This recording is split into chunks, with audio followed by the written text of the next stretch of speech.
welcome and invite the presence of Seth within me. I'm clear and open to sharing this body in this moment. Seth is my guide and my partner. Seth is here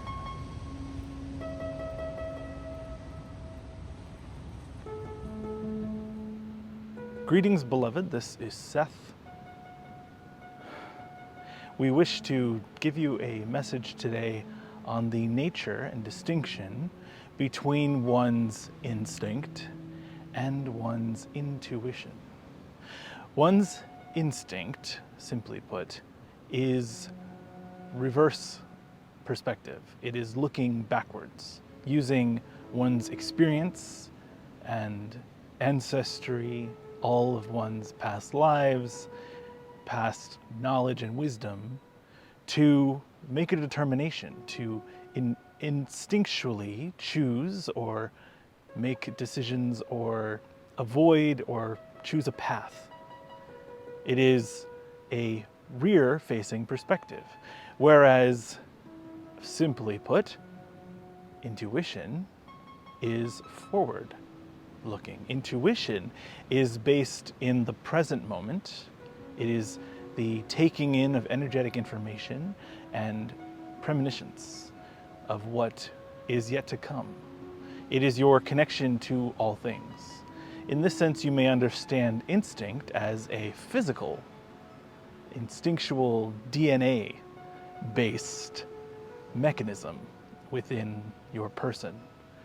That is your connection to the physical realm, to your ancestry, to your life experience, to your evolutionary experiences as a species. Just as a small kitten may hiss at a furry snake.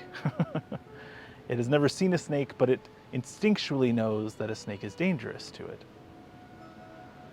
Your intuition, however, is more of a spiritual sense, as it may be understood. Your intuition is reading the energy of the person or persons in your circle. It is reading the energy of your community, your nation, your planet. Your intuition can peer beyond what has come before. It can see potential and possibility. So while many may use these terms interchangeably, they are, in fact, two different perspectives. One looking in reverse, one looking to the future. Both are necessary. Both serve value. Neither is above the other. Many of you, though, are beginning to awaken your intuition. You are beginning to sense the higher patterns of movement. You are becoming sensitive to influxes of energy, to changes in human consciousness. When you become aware of the importance and significance of these tools within the person, within your person, you begin to understand how to wield them more effectively. Your intuition is a sixth sense. It's become something of a cliche, but this is true, that it is your sixth sense. It is taking much information as you can possibly perceive, or even subconsciously perceive, and it is distilling that information into an inner knowing.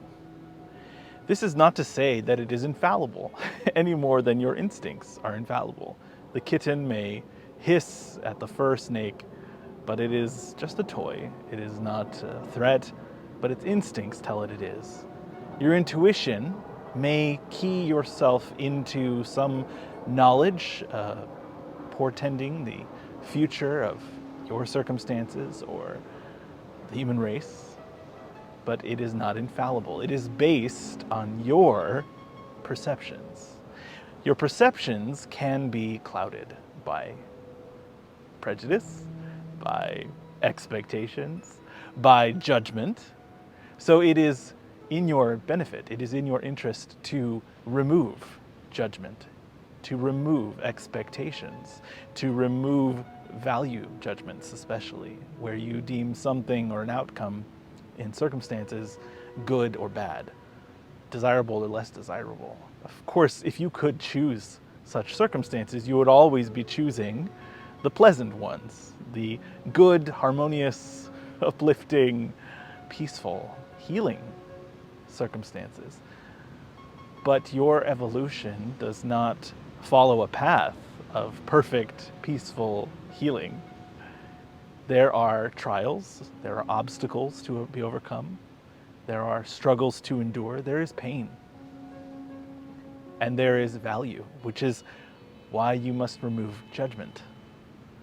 When you remove judgment, you see the value of those obstacles. You see the value of the difficult road, and you then can walk that road with joy and gratitude, for you understand the value that it holds.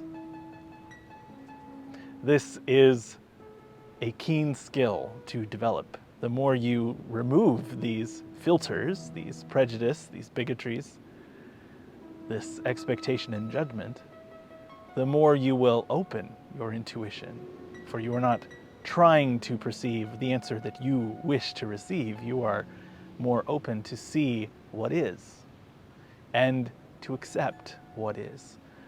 Then when your intuition about the future or a vision of what is yet to come, when it becomes reality, if it is pleasant or unpleasant, you are not subject to its emotional fallout. You can ride those waves. You can enjoy the ride. You can walk the path and enjoy even the difficulty, for you understand that it is temporary, that it is development for you and for the world. And it is the journey that is the adventure. You will reach your destination. That has already come to pass in the ethereal realm. You are already here. I am speaking to you in this present moment. You are walking the path, and I am speaking to you as you have walked the path, for you have already arrived at your destination. You do not need to worry that you are on the wrong path, that you are going the wrong way. You may be taking a longer route, but that is your prerogative, and we respect that, and we cheer you on. We wish to help. We wish to provide guidance. But it is your path to walk. These are your choices to make. Whatever you choose, try to see the value of every path.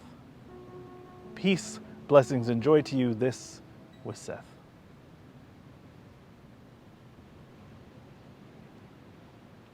Thank you for joining me for this message, and I really appreciated.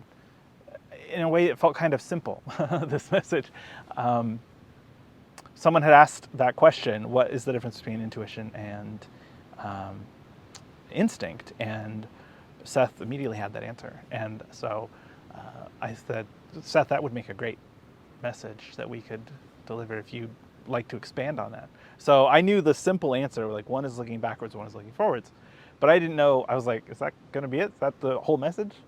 And I guess essentially it is. If that's all you want to take away, that's great. But I think Seth gave a lot more in this message, and I really appreciated the way he expanded on this concept. And I found it very uplifting and encouraging. I think we are in for some rough waves, some stormy weather.